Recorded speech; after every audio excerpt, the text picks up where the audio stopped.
Good animation is just as important as good writing when it comes to telling a story. I think it's really weird that people try to split the two up when, to me at least, they're intrinsically connected. Having bad animation or limited animation limits your ability to actually tell a story through visual means, as animation and television is a visual medium. This scene could have said out loud, Kakashi regretted his actions, but still felt he did what he had to do for the betterment of the world. Or it could have showed us his hand wavering as he limply drops the kunai, and as he makes the fist, he hardens his resolve, understanding he did what he had to do.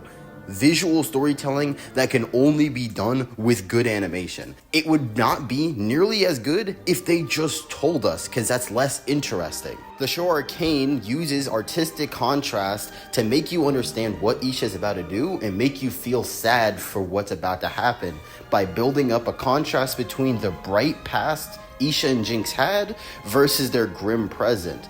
Also, the direction is just gorgeous. And is there a better way to illustrate Naruto's struggle with Kurama and the hatred that's deep inside of him?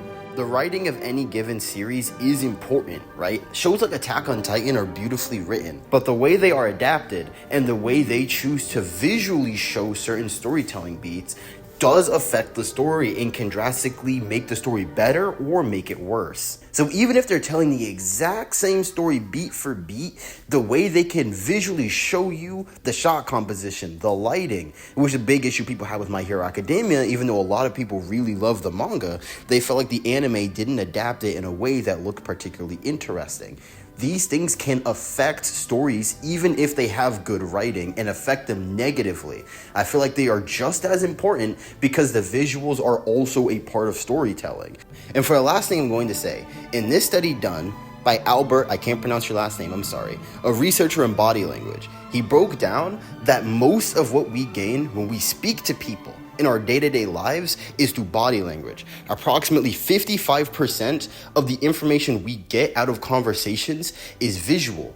Then the second greatest thing is how we say words, and the least important thing in a conversation and what we gain from information-wise is literally what the person said. Because at the end of the day, the way a story is told is just as, if not more important than the story itself. If you have any disagreements, please comment down below. Have a good day and God bless.